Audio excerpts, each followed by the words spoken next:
Hi, I'm Jerry Lipkin. At Valley National Bank, we believe consumers need help understanding the complex banking and financial issues affecting their lives. That's why we're proud to support the programming produced by the CAUCUS Educational Corporation. This special edition of One-on-One with Steve Adubato is brought to you from the Tisch WNET studios at Lincoln Center. Funding has been provided by Bartley Healthcare, Nursing, Rehabilitation, and Assisted Living. Felician University, a 21st century education based on timeless values. Valley National Bank. ShopRite Supermarkets. Adler Aphasia Center, helping stroke and brain injury survivors recover their speech. Gary's Wine and Marketplace, creating an individual shopping experience for every guest. And by Josh S. Weston. Promotional support provided by NJ.com, Small News, Big News, True Jersey. And by Commerce Magazine. This is One-on-One. I'm an equal American just like you are. The jobs of tomorrow are not the jobs of yesterday. Look at this. You got this? Here it is, man. Look at that. Life without dance is boring. When you first heard that they were doing Charlie Rose and Gayle King, didn't you go, what? Do you enjoy talking politics? No. People call me because they feel nobody's paying attention. Our culture, I don't think, has ever been tested the way it's being tested right now. Such a good question. High five. Hi, I'm Steve Adubato. More importantly, welcome to One-on-One at the Tisch WNET studio here in the heart of Lincoln Center. It is our honor to welcome Marc Myers, who is the author of a book called Anatomy of a Song. You are a very talented music journalist. You've been doing this for how long? Since 2010.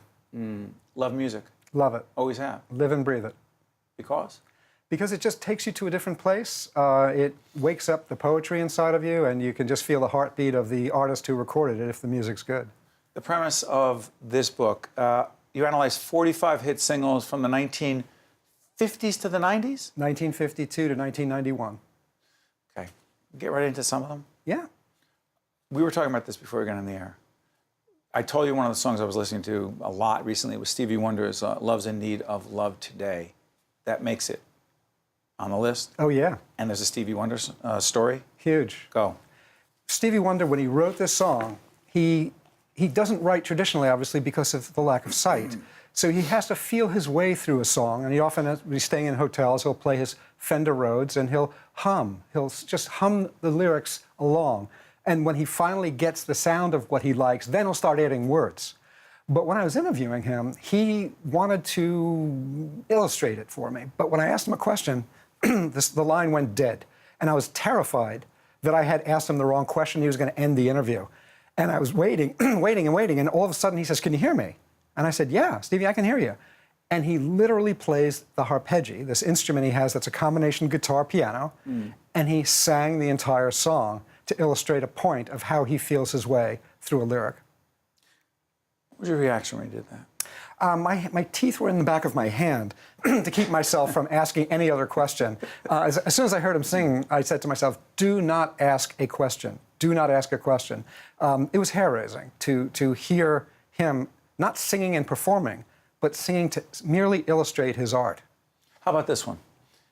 Rod Stewart, Maggie May, makes the list, but there's also a Rod Stewart story.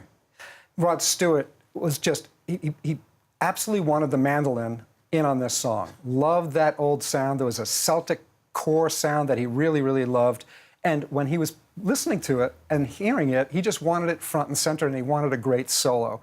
But again, when I'm interviewing him on the phone, to make his point about how the lyric came together, he sings Maggie May for me on the phone. And it is just hair-raising. I mean, it's just stunning to hear the artist sing a song to get to the art of what they're saying. Did he tell you about Maggie May? He did.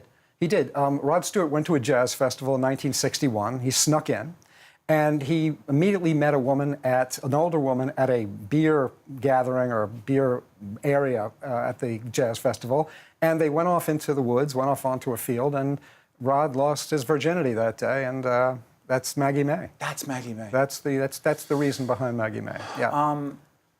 2 Rolling Stones songs. Yeah. Because? And what are they and why? Street Fighting Man, Keith Richards, and Moonlight Mile, Mick Jagger. Okay, why two, and why those? Because they wrote them separately. Yeah. In other words, Mick really wanted to talk about Moonlight Mile because he had composed that himself. But the sheer loneliness of Mick Jagger, I mean, what struck me is we always think of Mick Jagger as this stage peacock, as a strutter. But he really talked about his loneliness, about this tour in 1972 where he was just beside himself with loneliness because they're isolated, the kids are screaming, they're whisked away on a train, and he's just sitting there late at night, unable to sleep, watching the moon play off the countryside as he's tearing through Europe on this train. And he writes this song, but it's about loneliness. But I'm listening to him on the phone, and to hear him talk about loneliness that way, you never really link it to Mick Jagger. How'd you get these extraordinary, talented people to talk to you? That's what I do. I mean, part of what I do is to make sure they understand that I'm there not to talk about trash or tabloid, but I'm there to talk about their art. And they're always thunderstruck that all I want to do is talk about the art, that I don't want to talk about the junk. And once they hear that, and once they realize their reputation's in good hands, they tend to be much more confessional. Share some other songs. By the way, one of the themes that you picked up about these songs that you selected, what's the common thread? They all mean something very personally to me, but even more important for the reader, they all change music. Each one of these songs has a huge impact on the music going forward, and also come about at a particular moment in time when the music needed a shift. Name some others that really stand out for you. Because Midnight Train to Georgia, Deacon Blues, Walk This Way, Joni Mitchell's Carrie, Elvis Joni Costello. Mitchell's Carrie? Yeah, can you do that? Yeah. Why does it stand out? There is an example where when I pitched that to Joni, she wanted me to come out, and I spent 2 hours at her house out in L.A., and we talked about that song, and she was very, very confessional about her breakup with Graham Nash, and she was very open about Crosby, Stills, Nash. Yeah, and she was very forthright about her being sort of despondent and leaving for Greece to get away with her friend, and winding up in this town called Matala on the island of Crete, where the only housing were caves, Roman caves, sort of notched into the side of this cliff. And she spent 2 months there and met this character named Carrie, which ended up on her great album, Blue. Because I'm an R&B fan, you know what song I'm going with. Oh, there's so many, but go ahead. Temptations, My Girl. Smokey Robinson wrote that. Right. Why did it make the list, and where did you find out about it? My Girl is probably Motown's national anthem. Yeah. I mean, it is the best-known Motown song. And most people think that Smokey wrote that as a response to his own bigger hit earlier that year, My Girl. My Guy, sorry, by Mary Wells. And that was a big #1 hit. And when he wrote this for the Temptations, he chose David Ruffin to do the lead vocal, not Eddie Kendricks, who had a more sweet voice, David Ruffin a little more gravelly. But he wanted that openness, that confession of love to a girl coming from this gruffer, lower voice. So he had David Ruffin do it. And once that bass started, James Jamerson's bass, boom, boom, boom, you know, that great bass line, and Robert Wright coming in with that guitar. The funny thing is, in the studio, Robert Wright cut that off somewhere, and he goes, no, let's do it again. And Smokey said, no, my butt, that's going on the record. And it turns out that guitar solo, that guitar piece there is one of the most famous guitar lines. I was never a huge Cyndi Lauper fan, but time after time just always strikes me as a powerful, deep song.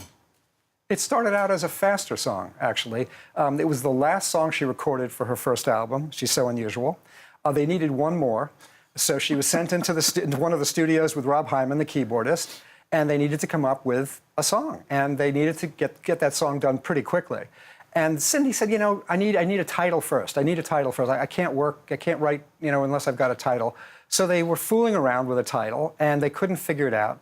And then Cyndi picked up a TV guide, ran her finger through the TV guide, and her finger landed on this science fiction movie from 1979 called Time After Time. No. And it was only meant to hold the place. In other words, it was just a starting point, never meant to be the final title. But of course, it did wind up being the title, and they slowed it down. It started out as a reggae with a reggae beat, and they slowed it down to a ballad. How much do you love what you do? I live and breathe it. I just love it so much. It's a privilege for me to do what I do. Who was this book for? The book was for me, and it was for everybody like me who slept with a transistor radio under their pillow and lived and breathed every moment of every single that ever came out as a kid. And sorry for interrupting, Mark, but how about for folks now who are convinced that any song they really want to find, you know, iTunes, way to go, you know, digital, but don't really know what went on for those years? It's all there. In other words, all of the introductions, if you read the introductions just horizontally, if all you did was read the introductions of that book, you'd get the full history of R&B and rock and roll.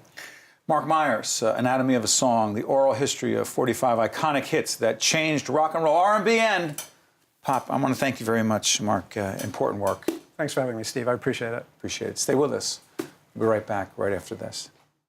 To watch more One-on-One with Steve Adubato, find us online and follow us on social media. Leslie Engle Young, Director of Impact, an organization called Pencils of Promise. How you doing? I'm good. How are you? Good. Someone asks you, what exactly is Pencils of Promise? You say? We are a for-purpose organization dedicated to providing quality access to education to children across the globe. In what countries? We work in Ghana, Guatemala, and Laos. So it's so interesting, your background. I don't know how old you are, but you must have been pretty young. As a preschool teacher, Yes. you go to Laos, and what happens? And I stay. And I stay. I was a preschool teacher in Portland, Oregon, and I had previously traveled in Southeast Asia and loved it and had what you could call a quarter-life crisis, to give you a clue as to how old I was then. Yes. And bought a one-way plane ticket to Laos, and I stayed for 4 years. What is it? What is it about Pencils of Progress that caused you to say, hey, Pencils of Promise, excuse me, I want to be a part of this organization? I would say it was, and it is the energy. It's the energy of folks that feel really dedicated to making change, that people that feel very hopeful that change is possible, that there is a world in which all children have access to education, and that we can achieve that. How many children are we talking about? We're working with a little over 30,000. 30,000 children. Correct. But the need is bigger. There's a lot. Describe for us, Leslie, what happens. You go to a country, Guatemala. You find these children that do not have the education that they need. Mm-hmm. How do you even set up a situation where they are being educated? Where do the teachers come from? How are they trained? Yeah. How does it work? So we work within the government, in partnership with the government, with the Ministry of Education. So we find communities in partnership with them where they kind of say, you know, we know of these communities that have kind of different situations where they're either going to school under a tree. So instead of a classroom, they have a mango tree. Or instead of a trained teacher, they have a local grandma from the community. And they say, we need your help. Could you come in and partner with us? So we go in then and we kind of do our own due diligence. We understand what is the need, what's the educational background of these students, and then we build something with the community. Really, the beauty of what we do is it's with the community. We build the school together, we do the work together, everything is in partnership. But you also train teachers. Yes, absolutely. Talk about that.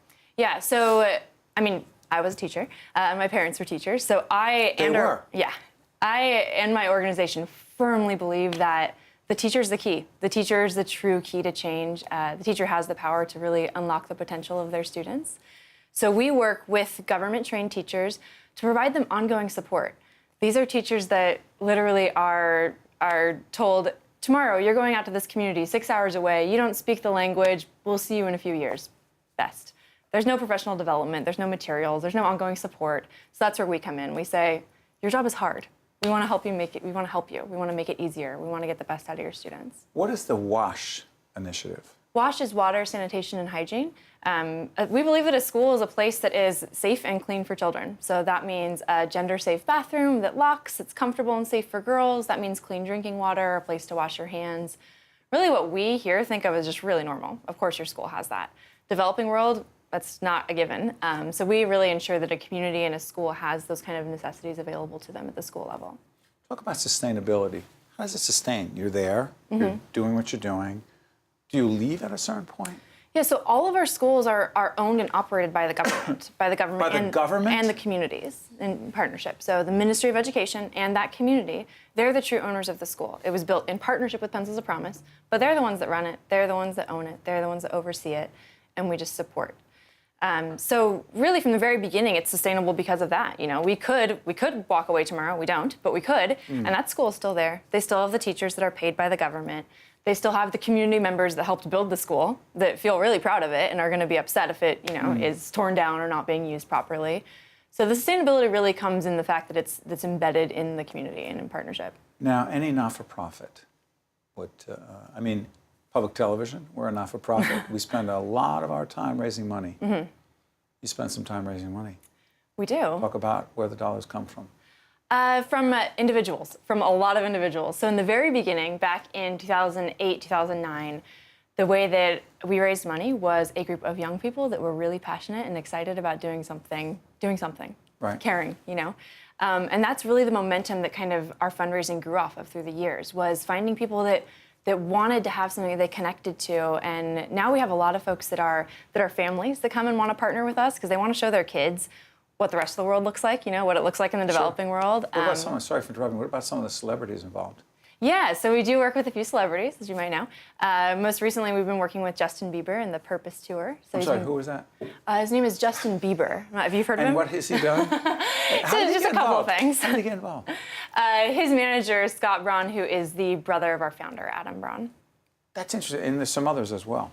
Yeah, we have loads of people. So we're working with Olivia Culpo also most recently. As a part of our global ambassadors. And we just, you know, it's a small group because we're really dedicated to having people that care about our cause. You know, right. we have celebrities that come to us and want to partner with us. They care about our work. They want to go to the field. You know, we had Sophia Bush early on who, when I was living in Laos, came and visited us there to get to see the work on the ground. I'm curious about something. As such a young woman who's achieved so much, is making such a big difference with so many young people, what does it feel like for you to know that you've done this, A, and B, what do you want to be and what do you want to do the next 10 years? It's a big question. I know. What it feels like is I feel very fortunate. I feel very fortunate that I found what I think I'm meant to do, that I found what I love and what I'm good at, what is very challenging for me, but what I'm good at and what I feel really connected to. So I just regularly feel fortunate that it's the work that I get to do. Next 10 years. Next is 10 this years. What you want to do? This is what I want to do. I want to keep doing it. Every day it's still challenging. Every day there's more. There are 250 million children that can't read or write. There's a big problem out there. Last question. Biggest impact that education has on a child who needs education. Biggest impact on his or her life. Opportunity. Choice. You get to choose what you want to do. Do you want to work in the farm? You can. Do you want to go to the city? You can. Do you want to go to university? You can. It's up to you. You get the choice. You're a very talented, but more importantly, very dedicated, committed young woman. And it's one of the reasons why we should be hopeful, because people like you are making a difference. Well done. Thank you. Leslie Engle Young, Director of Impact for Pencils of Promise. Thank you. Thank you. for being here. Stay with us. We'll be right back right after this. Thank you very much. To see more one-on-one with Steve Adubato programs, visit us online at steveadubato.org. If you would like to express an opinion, email us at info@caucusnj.org.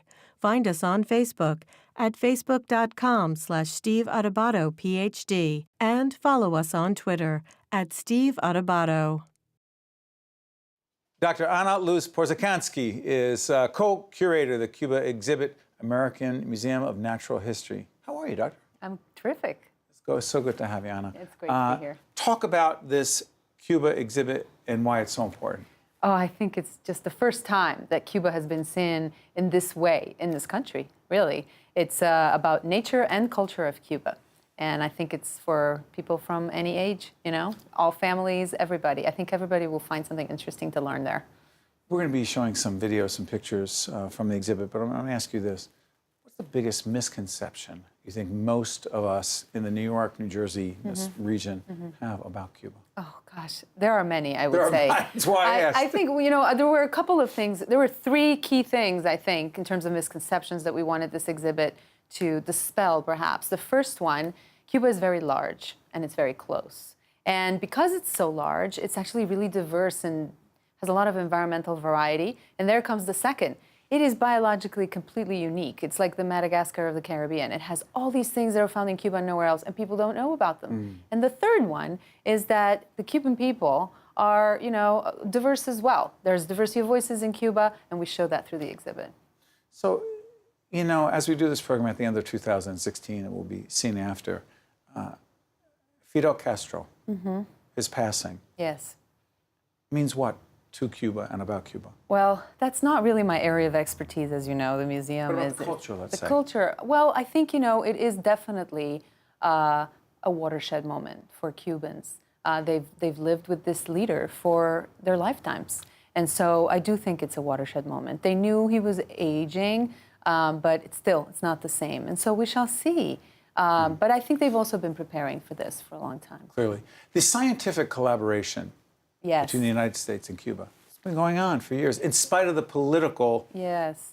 You know, in issues. particular, our museum has had a very long collaboration Talk about that. with Cuban scientists, over 100 years. And, you know, our first joint expedition with Cuban scientists in Cuba was 1892.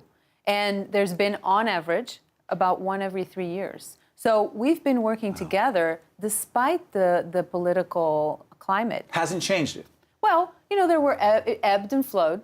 There were times when there was more activity. There were times when there was less. But there's been really landmark collaborations in geology, paleontology, biology, you name it. Birds, spiders, lizards, you know, jade, incredible extinct animals that were discovered together, looking for rare animals today, including the amazing expedition we did last year. Just last year, I was one of the leaders of that, and we spent several weeks in the field in eastern Cuba in Humboldt National Park, and it was a real collaboration between our museum, the American Museum of Natural History, the National Museum of Natural History of Cuba, and Humboldt National Park.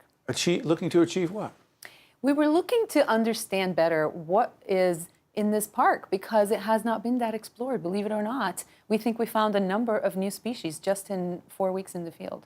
So interesting. For those of us who are not trained in the field that you are trained in and understand the significance of this, what is the significance of it? Of discovering new species, for Yes. example? Well, you know, in order to protect Particularly in Cuba. Yes. Well, I think that in order to protect and sustain the environment that really makes our life possible, we also need to know what is there. We need to understand it. And so it's very hard to protect what you don't know. And so I think discovery goes, you know, alongside with conservation. Your background. I'm from Uruguay, South America, originally. Grew up there and in Brazil, did my undergrad there in biology. In fact, I was just interviewed for Uruguayan radio yesterday, the other day. So they're excited that, you know, that I'm behind this, this exhibit. Moved here following my career and my heart, because I had fallen in love with an American man, and who is now my husband. And I've been here 20 years. Talk us through the exhibit. Exactly what will people see?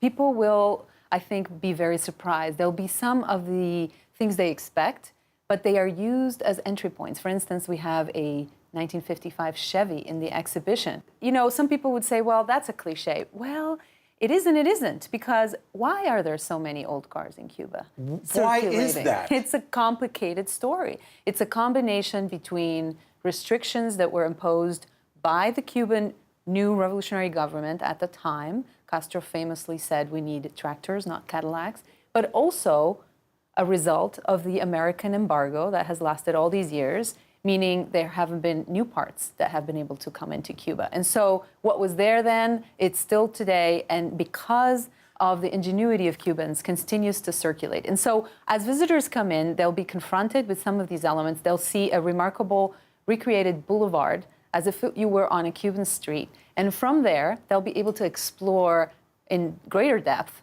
both the nature and the culture of Cuba, and also how they connect. But not political. Because I'm thinking to myself, when you show this Chevy, and I am we should do a game called All Roads Lead to the Godfather, because there's a scene in The Godfather. Yes. There really is. I know. My husband's a huge fan. He watches well, because there's a scene where Batista is being thrown out, and the revolution is starting, and the mob is in Cuba, and they were convinced that American business would thrive. And Batista had this close relationship with American business and the mob, and everything changed. But the cars had a lot to do with it. Yeah, well, yes, but the more important thing is, Steve, when you think about it, that was more than 60 years ago. Right. What is Cuba like today? That's what we wanted to focus on this exhibit. That's kind of like, old history, and we are very aware of it. And some of us are locked in that mindset. Yes, and we're very aware of it. So we actually do provide some context, some historical context, in the form of a beautiful film narrated by Soledad O'Brien. The best. That we produced especially for this exhibition. And that provides the historical context for the contemporary realities we want to focus on the rest of the exhibition. By the way, how'd you get Soledad? Was a great one of our favorite guests here. She was part of this. Well, we invited her to narrate this remarkable film, and she accepted, so we were thrilled. And we 100% endorse people going over to the American Museum of Natural History to see the Cuba exhibit. And also, I want to make it clear, you're also the director of the Center for Biodiversity and Conservation. Doctor, I want to thank you so much for joining us. Thank you for You've enlightened us, and we need to understand more about Cuba, particularly today. Come see the exhibit. Start there. Thank you so much. That was a pleasure. Wonderful. One-on-One with Steve Adubato has been a production of the CAUCUS Educational Corporation, celebrating over 25 years of broadcast excellence. This special edition of One-on-One with Steve Adubato is brought to you from the Tisch WNET studios at Lincoln Center. Funding has been provided by Bartley Healthcare, Felician University, Valley National Bank, ShopRite Supermarkets, Adler Aphasia Center, Gary's Wine and Marketplace, and by Josh S. Weston. Transportation provided by Airbrook Limousine, serving the metropolitan New York, New Jersey area.